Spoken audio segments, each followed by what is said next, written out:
The first thing I think we must be clear about is that the word drugs is very misleading. Because we have a harmless social institution called a drugstore. It sits on the corner of every city street. And nobody feels that a drugstore is a menace. Then we use the word drug in the word drugged when a person is out, dopey, vague, confused. And among those drugs or chemicals which do alter consciousness, there are vastly different substances with vastly different effects, ranging from caffeine,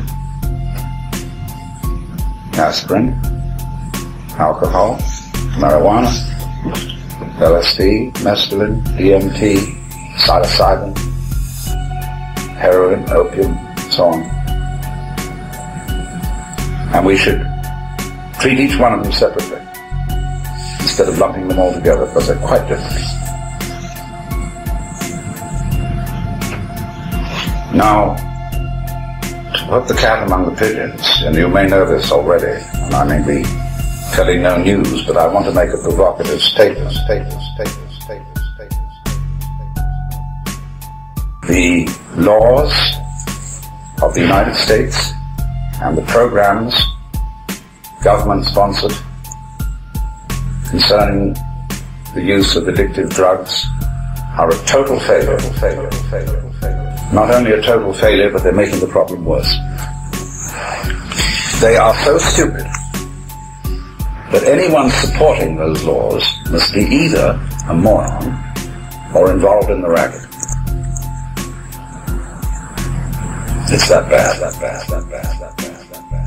First of all, we all know that government agencies are self-serving institutions. Let's face it. A person in a government agency wants to keep a job. So we'll consider the Bureau of Narcotics. It is in the interest of that bureau that there be a drug problem, because if there weren't, the bureau would have no reason for existing. And this is true of police matters on a much broader scale, because the drug problem is a subdivision of what we will call sumptuary laws.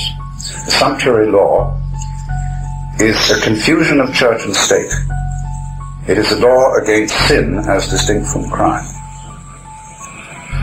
In my definition, although these definitions can always be disputed on, as it were, on the edges, a crime is an offense against society in which somebody is injured and is disposed to complain. A person who is robbed, assaulted,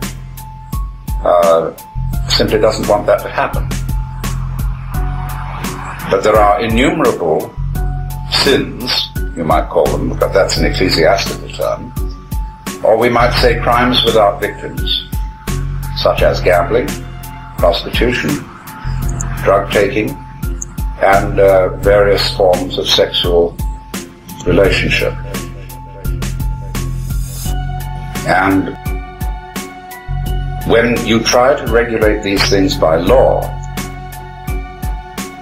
you invariably enter into a super colossal mess. Not only is it that government agencies against these things, we'll say narcotics squads, vice squads, so on, have a vested interest in their continuance, but also by prohibiting them, you put up the price of engaging in them.